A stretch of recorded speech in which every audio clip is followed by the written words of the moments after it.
We're live? Yep. Hey, everybody on YouTube, everybody on the internet, this is Blind Justice. We are live on the streets of Aberdeen, Washington, outside of the news building here, the radio station here. So to give you guys a little background, and sorry about the noise because this is one of the main highways that goes through town. What? We're going to walk in a minute. You want to hold my stick? Okay. We're out for a walk. But we recently got a message from one of the guys that runs a radio station here, or he has a, what do you call it, a show, a radio show in the mornings, called CoffeeTalk. So the backstory is last year when we did a bunch of protesting on the sidewalks in downtown, we were on the sidewalks for 70 days protesting the local ordinance that the city council passed, which says it's illegal for people to sit or lie down on the sidewalk downtown during the day. So we protested that.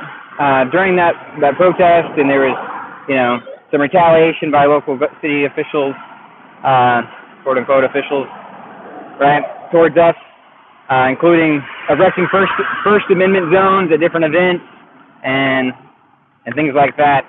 So a couple of news stations, radio stations had us on.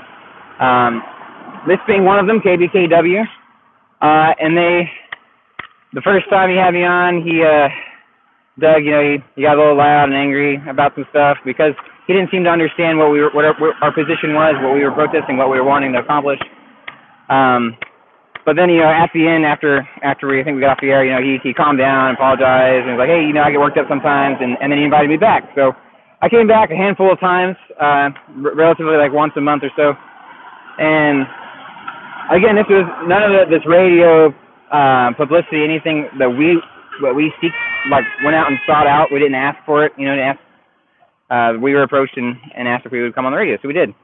So we had one scheduled for just in a couple weeks, I think, early February. And I just got a text today from Doug here at the radio station saying that the powers that be here at the radio station have decided to not have me back or cancel any future things here on the radio because they disagree with our methods of protesting is what the reason he gave in his text.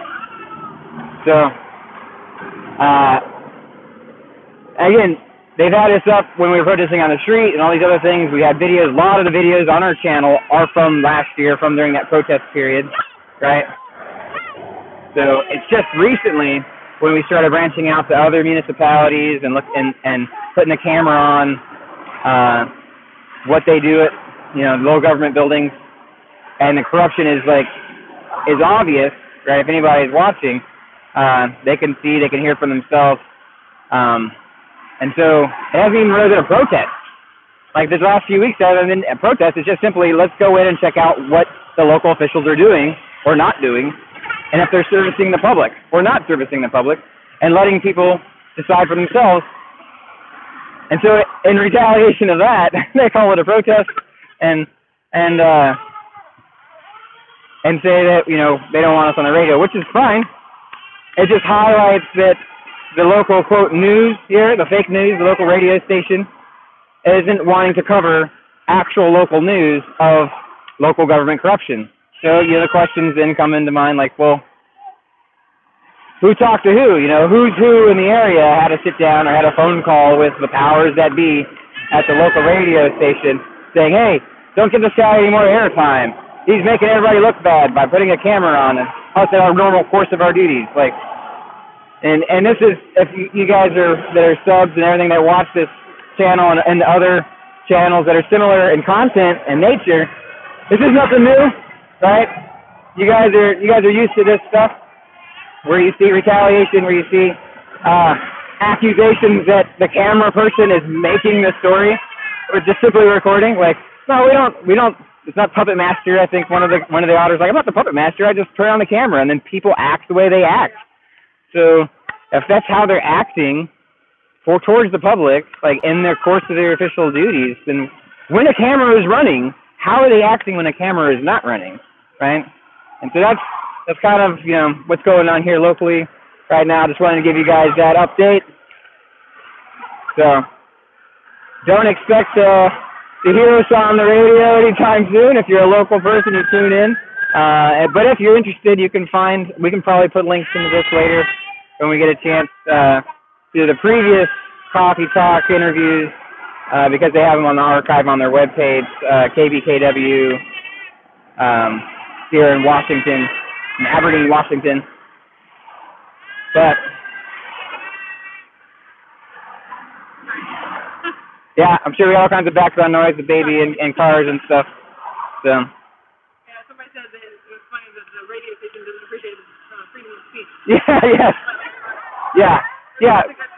That's basically my response back in text form, which we may post, was because Doug, in some of the interviews, he really wanted to push into, like, try to get to know the man, Mike, you know, and just talk about your military background and stuff, and I was like, hey, it has nothing to do with what I have done in the past or anything. Like, this is the issues that we want to talk about, and somebody's pedigree doesn't really matter. Like, let's talk about what's going on right now. Let's talk about these issues right now.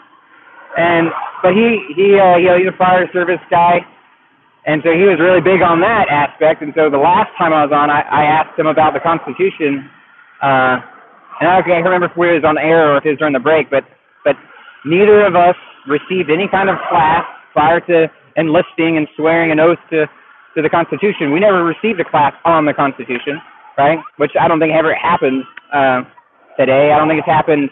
I don't know if it's ever happened. They used to teach civics in high school and in school. They stopped doing that. So your average person from the public has very little knowledge of what actually the Constitution says. But, you know, it's interesting.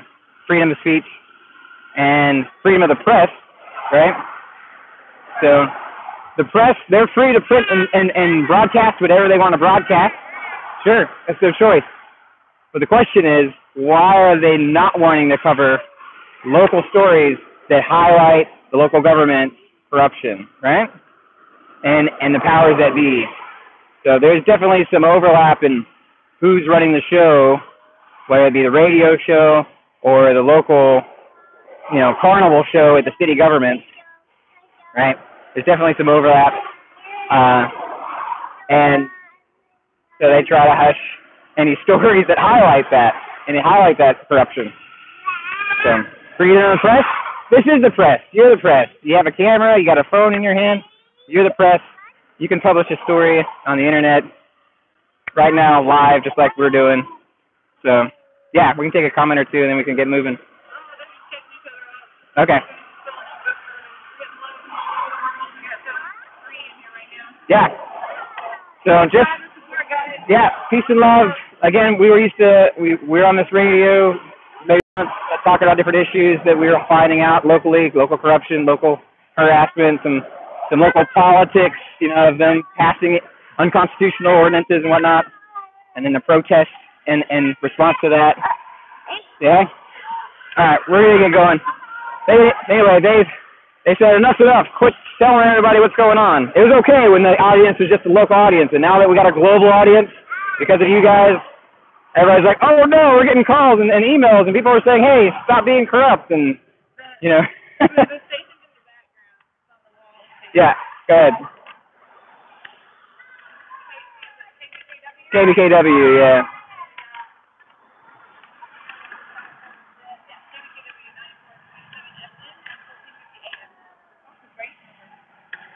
So yeah, here you go. It's another example of the fake news thing, right? Where they want to only air things that fit the narrative, that make everybody follow in line, and yeah, exactly. Continue to follow blindly, right? So, all right, everybody. Peace and love.